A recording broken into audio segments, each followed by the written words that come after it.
We continue now at the top of Daf Yud Beis Amud Aleph and Mesechet Sanhedrin. This is Sanhedrin Daf 112a. On the previous summer, there was a machlokas amoraim between Rabbi Yochanan and Reish Lakish, whether one city can be divided up among two Shvatim when they originally divided Eretz Yisrael. Rabbi Yochanan says it can be divided among two Shvatim, and Reish Lakish says that it cannot. And the Gemara asked a question from a pasuk in Sefer Yoshua where it says that there were 9 cities from 2 tribes that were given over to the Levium. And the assumption here is if it's 9 cities from 2 tribes, it's 4.5 cities to one tribe, 4.5 to the other tribe. It sounds like a city could be divided among 2 tribes. The Gemara said that's not necessarily what the pasuk means. It could be it was 4 cities to one tribe and 5 to the other. But the Gemara said if that was the case, the pasuk should have identified which tribe had what amount of cities. And the Gemara says to that, Kasha, the Gemara says to that is a difficulty.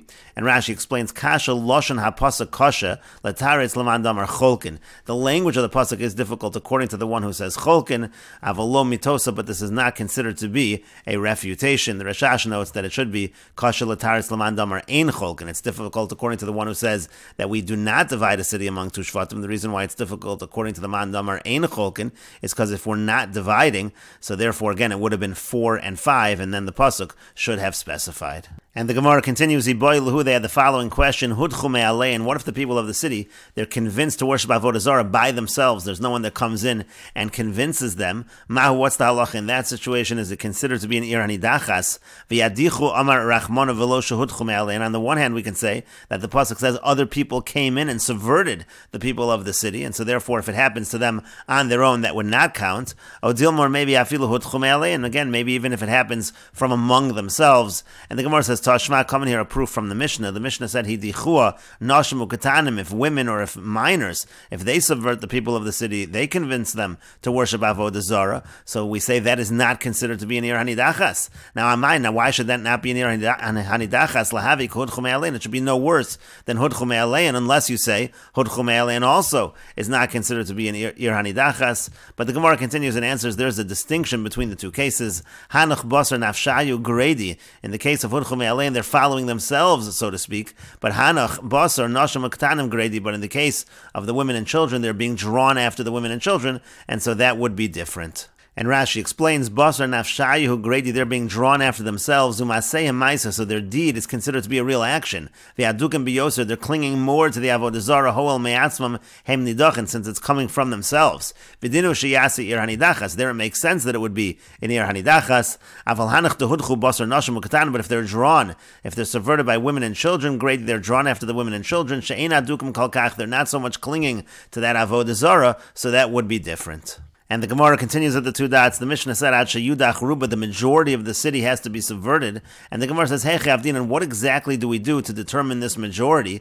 Rashi explains, Heche Avdin, and Hech Nasin Ruba, how does it become a majority? Ruba Nidachim, that the majority have now been subverted and they worship Avodah Zarah. Hoel Ditzrichin Eidem V'Asra L'chol Echad V'Yachid, if we're going to need witnesses and a warning for every single individual, how do we get exactly to a majority? And the Gemara continues and answers, Amar Rav Yehuda. Rav Yehuda says, Donin v'chovshin, we judge and we imprison. Donin v'chovshin, we judge and we imprison. Rashi explains, Donin v'chovshin kesharoin bezo gimel mehem ovdim avodah zarah. If we see 2 or 3 people from the city worshiping avodah zarah, lo yiskalu osan. We don't stone them right away, because again, if it's in ir hanidachas, the punishment is sai. If it's beheading, if it's individuals, it's stoning. But in this case, we see 2 or 3, we don't stone them. Umanichin kol acherem miliskol. We leave them from stoning. Ela donin osam liskila. Rather, we judge them for skila, for stoning. V'chovshin osam beveis asor. But then we imprison them. V'chein osan. We continue to do that at sharoim and mitzdarf and l'ruba. We want to see, are they going to join together to become a majority? V'chozrim v'donin osam. Then we're going to retry them and retry the case. Dinacher, another court case, lahariga for the beheading. Uma'abdin es mamonam. And then if it's determined that it's a majority, we will destroy their property. And the Gemara continues, Amar le Ula. Ula said to Rav Yehuda, Nimtza ta ma'anes dinan shalela. If you're going to do that, it comes out that you're delaying the justice for these individuals. Ela Amar Ula, rather, Ula says, Donin v'soklin, Donin v'soklin. That what we actually do is we judge and we give skila, we judge and we give skila. And Rashi explains, Uma'ana es dinam, you're going to delay that judgment. Shalachar shenigmar dinam, once you have a verdict, atamasho sam uma'ana es dinam, what you're really doing is delaying. You're not supposed to do that.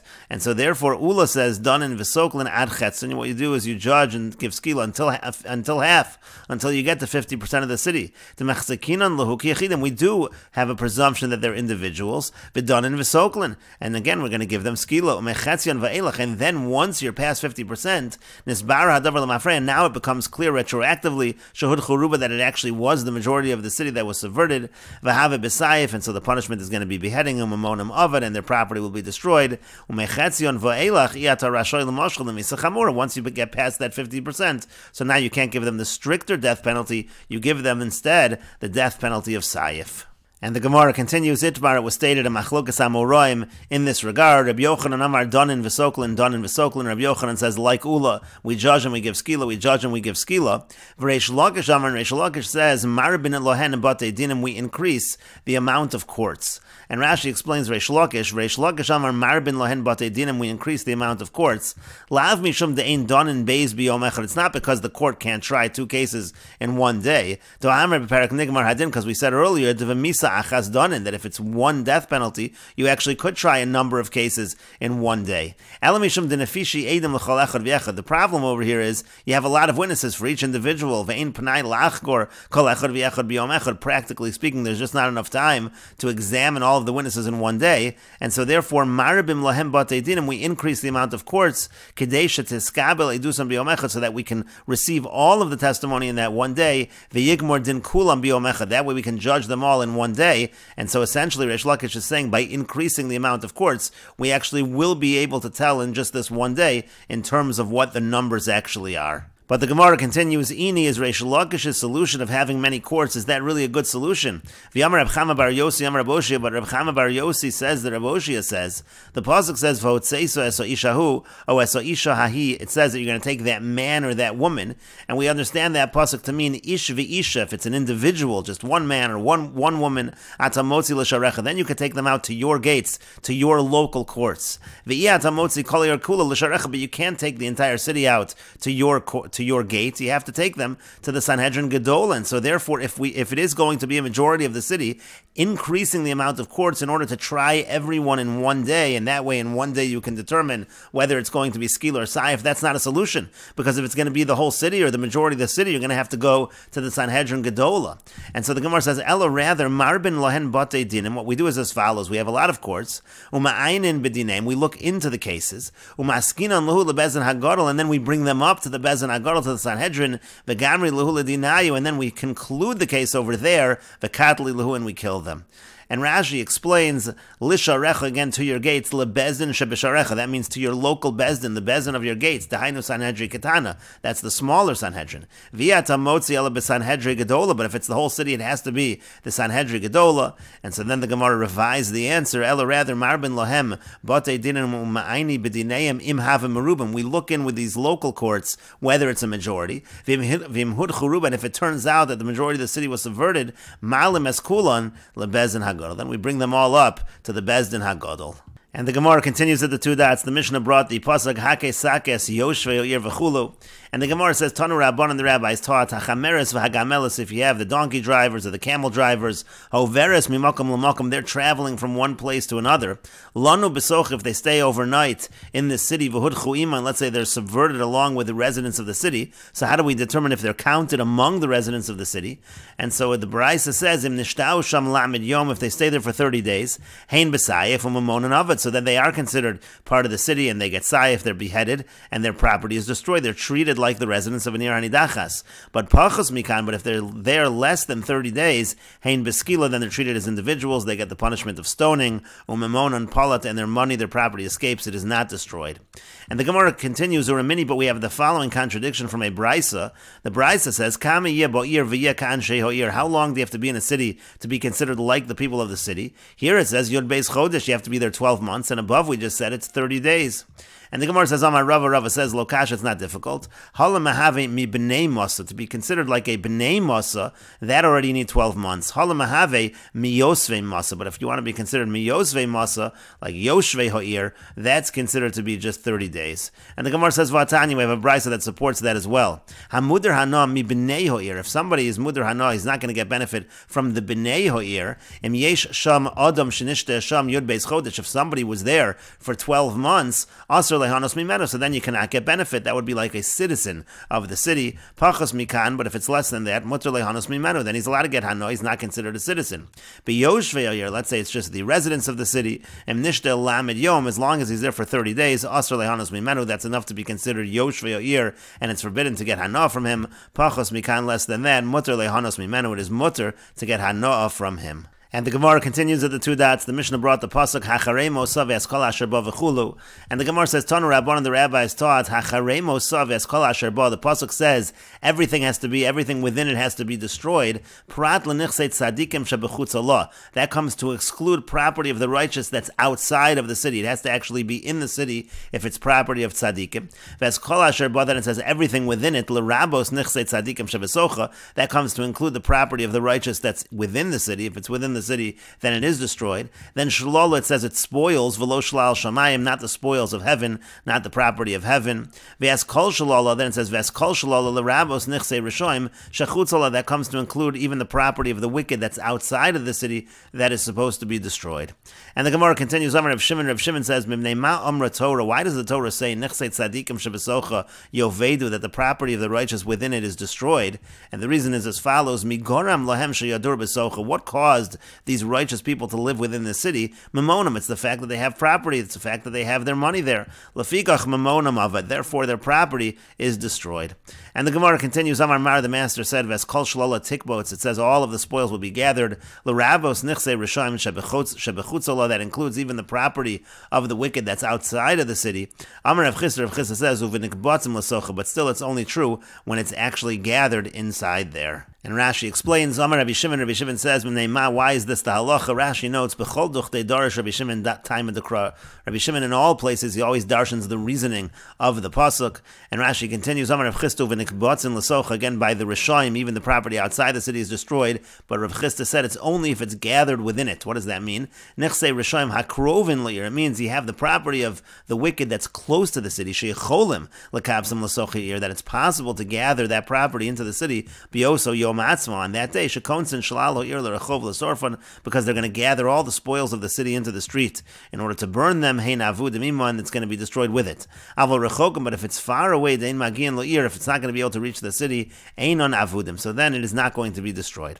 Now this only applies if at some point in time it was in the city, except that now it's deposited by others. But if it was never in the city, if this property never entered the city, the naflo lahem Yerusha, for example, it fell to them through an inheritance. Lo korina beishlola, that's not called it spoils. Ve'ein hamaman ovid, and that property will not be destroyed. And the Gemara continues with another statement from Rav Chisda. Amar Rav Chisda says, Pikdonos shel anshei ir hanidachas. Let's say you have deposits of the people of the ir hanidachas, mutar, and those are mutar. And the Gemara says, Hey Chidami, what exactly is the case? Ilema di ir acheres. If the case over here is that it belongs to people in another city, v'yisnu begava, but it's right now inside this city, it's inside the ir hanidachas, pshita de mutar, and it's obvious that that's mutar, lav shloluhu, that's not the spoils of this city.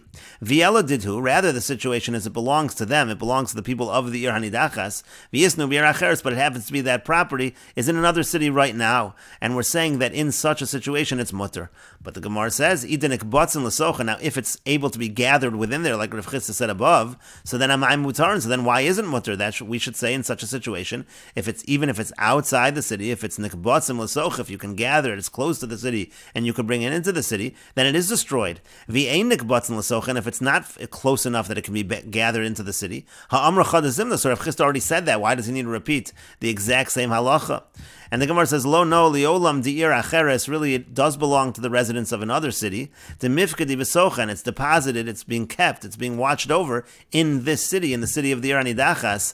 And here what is the case? Kigon de kabel ale achrayis. The case over here is that the people of the Ir Hanidachas, they took responsibility over this property. That's why this is a chiddush. Because ma'u detema, what might you have said? Kevon de kabel ale achrayis kedidei dami. If the person took responsibility for this property, maybe it should be considered like his, and then it would be considered property of the residents of the Ir Hanidachas, kamash malon. And so that's what the statement of Rav Chisda is teaching, that it does not really belong to the residents of the Ir Hanidachas, so it is not destroyed. And the Gemara continues, Amar Rav Chisda says, Behema, let's say you have an animal, Chetzia shel Ir Hanidachas, half of it belongs to the residents of the Ir Hanidachas, V'chetzia shel Ir Acheres, but half of it belongs to the residents of another city, so Asura, so that animal is going to be forbidden.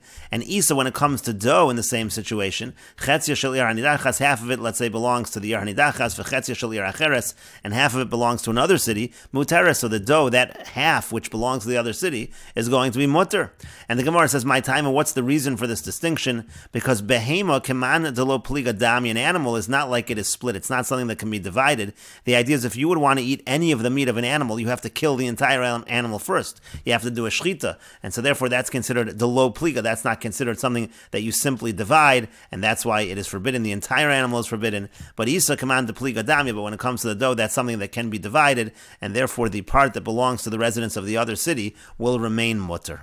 And the Gemara continues, Boy Rav Chisda asked the following question, behemas Ir Hanidachas, if you have the animal of an Ir Hanidachas, mahu de tisani bo shchita letara midei nevela. What if you would, instead of just killing it by the sword, you would do a proper shchita? Would that then make it pure in terms of tumas nevela? If an animal is a nevela, if it dies without proper shchita, it's tameh, it has a certain tumah. Does that apply by the Ir Hanidachas if you kill the animal but with a proper shchita?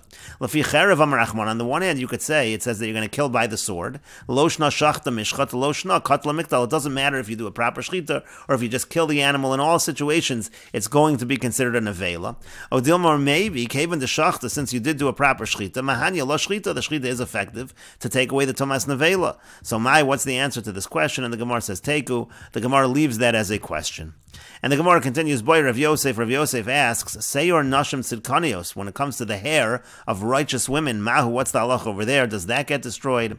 Amar Rava said, Ha derishayus Aser, that would imply that if it's the hair of the wicked women, that would be Aser. That's not true. Tikbots v'sarafta ksiv, it says you have to gather everything and burn it. Mishaeno mechusar alakvitzo sreifer, you're only going to be burning things, you're only going to be destroying that which you only have to gather and burn. Yotza said that excludes something like hair, that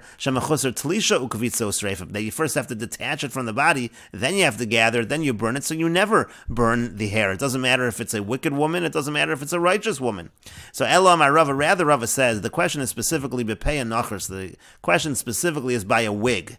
But the Gemara still asks, what exactly is the case? If this wig is attached to her head, to her body, so kagufa dami, it should have the status of her body. It's not something that you're going to destroy. And so the Gemara says, lo no tzrich, it's necessary, the tali besifta. The case over here is that it's hanging from a peg. And so the question then is, on the one hand, we can say it's like the property of the righteous that's in the city, and it does have to be destroyed. It's like any other property, essentially.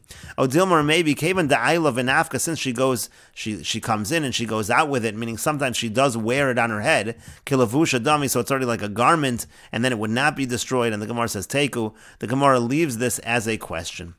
And Rashi explains, Seyor Nashim Tzidkanios Shabir Hanidachas, again, the hair of righteous women in the Hanidachas. What's the halacha yav bechlal v'es kol shlola tisrof olo? Is it something that has to be destroyed, burned, or not? Rishanios, if they're wicked, pshita landi sarif shalali. It sounds like it's obvious that you burn it with the spoils of the city. And the Gemara said, well, that's not true, because hair requires detaching, shetzarach legalcha, you have to shave her, so that wouldn't be destroyed whether it's a wicked person or whether it's a righteous person. And so then the Gemara said, the question is specifically by pei anachris, it's talking specifically by a wig, gedil shal saros dialma, which is hair, shaos and lanoi, that they wear for beauty, kami boy leiler of Yosef, im shal tzidkanios have it there. If Yosef is asking if it belongs to righteous women, so now that really is a question whether that is destroyed or not. And the Gemara then says, mechuber begufa, well, if it's attached to the body, if she's wearing it on her head, shenikshar, but it's tied to her, kagufa dami, so that's like her body. Uchashem shein sarfin malbushin shalein, and just like you don't burn the clothing that they're wearing, sharei tzidkanios hein, because they are righteous women. Kachin sarfan also gadil. So certainly you wouldn't burn also the wig that she's wearing. So that couldn't have been the question either. And so finally the Gemara said that Tali Besifta, the case specifically is it's hanging from a peg, meaning Tala also gadil b'yase, that hair is hanging from a peg. Ve'ein kashurn ba'achshav, it's not tied to her right now. So Keivan da'ayla v'nafka, since she comes in and out, regilo likshut lekosher tadir, she commonly does wear it. She ties it to herself constantly. Afal bishalo kasharto achshav, even though it's not tied right now, and right now it's not attached to her body. Kol mokom sheisham nidon, but we can say that anywhere where it is, it's considered kemal bushela. It's considered like something she's wearing. The chol shaita daitole, because she's always thinking about it. Uchashar malbush and dami, and therefore would be considered like other things that she's wearing. That was the question of the Gemara. And the Gemara continues at the two dots. The Mishnah brought the pasuk ves kol shlola tikbot el toch rechova. You gather all of the spoils to the town square. The Gemara says, Tana Rabban, the rabbis taught, ein la rechov, if there is no town square, ein onasas ir hanidachas, then it cannot be considered in ir hanidachas. Divrei Rabbi Shmuel, these are the words of Rabbi Shmuel. Rabbi Kiva says, ein la rechov, if it has no town square, osin la rechov, then we make a town square. The Gemara says, b'mai kamiflagi, what are Rabbi Shmuel and Rabbi Kiva arguing about? Marsavar, one holds rechova meikara mashma. Rechova means it has to have that all along. That's what Rabbi Shmuel holds, and therefore if it doesn't have one, it cannot become near hanidachas. Umar Savar, and then Rabbi Kiva, he holds rechova hashtanami mashmo. When it says rechova, town square, even if it has one right now, that is enough. And we will continue with this discussion in the next video on Daf Kuf Yud Beis Amid Beis.